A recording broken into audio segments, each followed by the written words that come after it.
आज के market analysis की वीडियो में आप सबका स्वागत है। जैसे कि अपने कल बात की थी, अगर आप कल का मार्केट एनालिसिस का वीडियो देखेंगे तो कल हमने बात की थी कि खोलेंगे तो शॉर्ट करेंगे, फ्लैट खोलेंगे तो शॉर्ट करेंगे, ऊपर खोलेंगे तो शॉर्ट करेंगे और अगर माइनस भी खुला तो शॉर्ट करेंगे, बड़ा गैप डाउन अवॉइड करेंगे।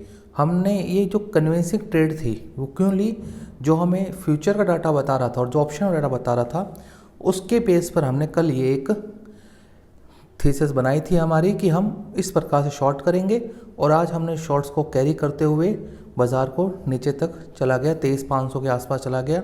अब यहाँ से आगे कहाँ पर बाज़ार रुक सकता है और क्या कोई बाउंस आएगा, बाउंस आएगा तो कितना आएगा और बाउंस पे अपने को करना क्या है, और स्टॉक्स के अंदर और ऑप्शंस के अंदर एफआईज ने क्या किया है।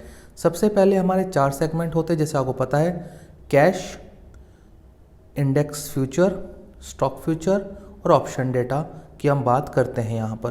तो पहला यहाँ पर हमारा सेगमेंट आता है कैश का। एफआईज ने कैश में वापस से 2500 करोड़ का माल बेचा। डीआईज का आपको दिख रहा होगा 6145 करोड़ का। ये जो डाटा है एक्चुअली में थोड़ा सा इसमें कन्फ्यूजिंग है। क्यों कन्फ्यूजिंग है? क्योंकि स्विगी का लिस्टिंग थी, तो हो सकता है कि स्विगी का जो अंडरराइटिंग जो पोजीशन थी जो आज बनाई हो, क्योंकि स्विगी 10-12% बढ़ा भी है, तो वो अमाउंट इसमें हो सकता है। तो इस डाटा को आज तवज्जो नहीं दी जा सकती, तो इसलिए हम इसको एक हमारे पैरामीटर से आज बाहर लेकर चलेंगे। तो अब नेक्स्ट डाटा बात करते हैं इंडेक्स फ्यूचर की। इंडेक्स फ्यूचर में एफआईज ने क्या किया? एफआईज ने 766 कॉन्ट्रैक्ट्स अपने लॉन्ग कवर कर दिए और 26,436 कॉन्ट्रैक्ट और शॉर्ट मार दिए। मतलब कि इंटेंसिटी आप देखिए, आप भूल जाइए एफआईज के कैश के डाटा को, यहाँ पर उनकी इंटेंसिटी कितनी हार्ड है। मतलब वो एक तरह से पनिश कर रहे हैं, बहुत ज़बरदस्त इन्होंने माल ठोका है यहाँ पर। और अब यहाँ पर हुआ क्या, 26,436 कॉन्ट्रैक्ट्स एफआईज ने अपने शॉर्ट ऐड किए हैं और 766 कॉन्ट्रैक्ट लॉन्ग काट भी लिए। और टोटल शॉर्ट इनके हैं अभी सिस्टम के अंदर 2,98,449 कॉन्ट्रैक्ट्स, मतलब 450 कॉन्ट्रैक्ट्स, 2,98,450 कॉन्ट्रैक्ट्स इनके टोटल शॉर्ट्स हैं। ग्रॉस की बात कर रहा हूँ। अब लॉन्ग टू शॉर्ट रेशो कितना हो गया सर? इससे 26,436 कॉन्ट्रैक्ट शॉर्ट करने की वजह से जो 24 पर जो इनका 24.15 पर जो लॉन्ग टू शॉर्ट रेशो था वो पहली बार घटकर आ गया 22.34 पर। और एफआईज नेट शॉर्ट हो गए इंडिया पर 2,12,574 कॉन्ट्रैक्ट्स इंडिया पर वो शॉर्ट है। ये एक्चुअली डाटा बहुत नेगेटिव है, लेकिन इसकी एक खासियत भी है इस डाटा की। ये अगर इतना नेगेटिव डाटा है ना, थोड़ा सा भी बाउंस आया ना वो बड़ा होगा। मतलब कि निफ्टी में 300-400 पॉइंट आप आराम से पकड़ के चलिए कि अगर इस डाटा के ऊपर बाउंस आता है। लेकिन शॉर्ट होंगे, अगर नीचे जाएगा तो कंटिन्यूसली नीचे आता जाएगा। लेकिन एक चीज़ ध्यान रखिएगा, इस डाटा पर अगर बाउंस भी आया ना वो टिकेगा नहीं। अगर आपको निफ्टी 23,500 550 पर है, 600 700 800 तक हो भी जाता है, तो आप ये मत मानिएगा ट्रेंड रिवर्सल हो गया। ट्रेंड रिवर्सल होगा 24,350 के ऊपर।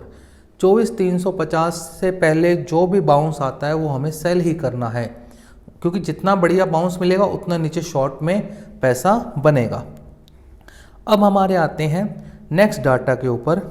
ये थोड़ा सा सरप्राइज हुआ है कि ऐसा कैसे हुआ। ये जनरली हो सकता है, ये जो जनरली जो हो सकता है, जो हम स्टॉक फ्यूचर के डाटा की बात कर रहे हैं, ये जनरली मुझे जो लगता है पर्सनली, कुछ स्टॉक फ्यूचर्स में ये अपनी पोजीशंस को कवर या वहाँ पर ये लॉन्ग बनाने की कोशिश कर रहे हैं। आइदर ये बहुत अर्ली डाटा है, 1-2 दिन देखते हैं, लेकिन कल का आपके ट्रेडिंग रहेगा, फिर परसों छुट्टी आ जाएगी 15 की, फिर सैटरडे और संडे में 3 दिन का एक लंबा हॉलीडे आ जाएगा। इस वजह से ये एक सिल्वर लाइनिंग है। कल शाम का डाटा देखेंगे, फिर अपन बात करेंगे इस पर। लेकिन डाटा क्या है मैं आपको समझाने की कोशिश करता हूँ। स्टॉक फ्यूचर में उन्होंने 31,200 कॉन्ट्रैक्ट लॉन्ग किए हैं। 31,200 कॉन्ट्रैक्ट उन्होंने लॉन्ग किए हैं और अपने 4,200 कॉन्ट्रैक्ट शॉर्ट भी कवर किए हैं। तो ये हो सकता है कि जो नीचे लेवल के अंदर जो स्टॉक फ्यूचर्स हैं इनके, तो वो कवर करने स्टार्ट कर दिए और नीचे में इन्होंने वापस बाइंग स्टार्ट कर दी। ये थोड़ा सरप्राइजिंग है। अगर ये सही काम करता है तो कल इंट्राडे में एक बाउंस देखने को जरूर मिलेगा। अगर ये जो डाटा है इस तरह से पैन आउट होगा, देखिए इंडेक्स फ्यूचर डाटा तो एब्सोल्युटली नेगेटिव है, मतलब एकदम नेगेटिव डाटा है। अब अगर स्टॉक फ्यूचर्स की बात करें तो 31,270 कॉन्ट्रैक्ट्स इन्होंने लॉन्ग किए हैं और 4200 कॉन्ट्रैक्ट्स इन्होंने शॉर्ट भी कवर किए हैं। तो एक सिल्वर लाइनिंग है डाटा के अंदर कि अगर ये थोड़ा सा पैन आउट हुआ ना तो आपको जो बड़े स्टॉक्स है ना, मैं आपके पोर्टफोलियो की बात वापस नहीं कर रहा हूँ, मैं वापस बोल रहा हूँ, हाई पी स्टॉक से दूर रहिए, उनको तो ठोको। लो पी स्टॉक्स को कहीं ना कहीं एक्यूमुलेट करने का टाइम आएगा, अभी नहीं है लेकिन आएगा। अब जो ये जो डाटा है ना, इससे जो मुझे जो सेंस मिलने की कोशिश हो रही है वो ये हो रही है कि कल या 2-3 दिनों के अंदर कुछ चुनिंदा बड़े स्टॉक्स में तेजी आएगी, जैसे रिलायंस, HDFC, ICICI बैंक या बजाज, जो भी है स्टॉक्स, उनके अंदर थोड़ी तेज़ी आ सकती है क्योंकि ये जो डाटा अभी बता रहा है वो है। मैं वापस कह रहा हूँ, अर्ली है, कैसे पैन आउट होता है उसको हम देखेंगे, लेकिन ये एक पॉजिटिव डाटा है। ऑप्शन डाटा की अपन बात नहीं कर सकते क्योंकि बैंक निफ्टी की एक्सपायरी थी और एक अंतिम एक्सपायरी थी। 2016 से 24 तक का एक बहुत खूबसूरत समय बैंक निफ्टी ने बिताया। हर हफ्ते एक बड़े मूव्स ऊपर नीचे के हमें मिलते थे। तो आज ऑफिशियली बैंक निफ्टी इंडिया से ख़त्म हो गया। आप मेरे गूज़बम्प देख सकते हैं कि कितने ज़्यादा हो रहे हैं। डैट इज़ एब्सोल्युटली, ये बंद नहीं करना चाहिए था। आप रिस्ट्रिक्शन लगा देते, आप कॉन्ट्रैक्ट साइज़ को बड़ा कर देते, 200 क्वांटिटी कर देते, कॉन्ट्रैक्ट को 100 क्वांटिटी कर देते या 50 का कर देते। क्वांटिटी का पहले था ही 30 का था, पहले 45 का था। हाँ ठीक है, वो 10 लाख की लिमिट की वजह से हो गया ऐसा कि भारी भी हो गया, लेकिन बंद नहीं करना था, बैंक निफ्टी को बंद नहीं करना था। और मुझे जहाँ तक लगता है कि NSE बैंक निफ्टी को रखना चाहता था, लेकिन सेबी ने कहा होगा कि आप निफ्टी को रखिए, लेकिन कोई बात नहीं। तो ऑप्शन का जो डाटा है वो हम नहीं रीड कर सकते क्योंकि आज बैंक निफ्टी एक्सपायरी थी, तो वो एक मिक्सअप है। लेकिन मैं आपको ऑप्शन चेन का डाटा समझाना चाहूँगा और ये बहुत ही इंटरेस्टिंग है। ऑप्शन चेन में क्या हुआ है, मैं पहले कॉल साइड का डाटा बोल रहा हूँ और समझने की कोशिश करें। आप स्क्रीन के ऊपर चल भी रहा होगी ये स्लाइड। 23,700, 23,600, 23,700, 800, 900, 24,000 भर भर के कॉल राइटिंग्स हुई हैं आज के दिन। मतलब कि 23,600 पर 1,28,000 कॉन्ट्रैक्ट शॉर्ट हुए, कॉल्स भी की। 23,700 पर 1,58, 23,800 पर 2,83,000, 24,000 पर 1,74,000 कॉन्ट्रैक्ट्स।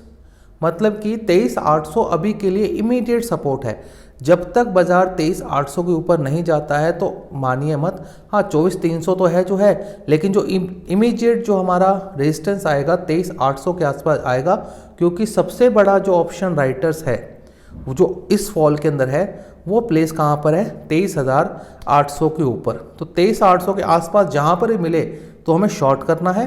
23,800 के ऊपर स्टॉप लॉस होगा। अगर हमारा स्टॉप लॉस कटता है तो हम रिवर्स पोजीशन भी बनाने को तैयार रहेंगे।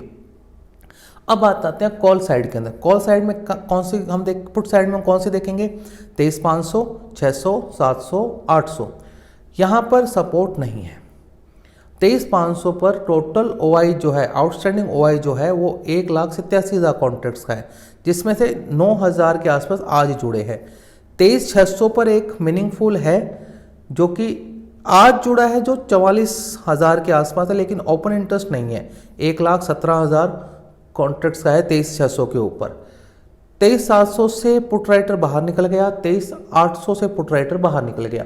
मतलब कि उन्होंने हिम्मत तोड़ दी है। 23,800 से क्योंकि कॉल राइटिंग भी देखें तो 23,800 कॉल राइटिंग भी जो हुई है 2,83,000 कॉन्ट्रैक्ट्स की हुई है, और जो पुट अनवाइंडिंग्स भी हुई हैं 23,800 वो 62,000 की हुई हैं। तो डाटा तो बहुत ज़्यादा नेगेटिव है।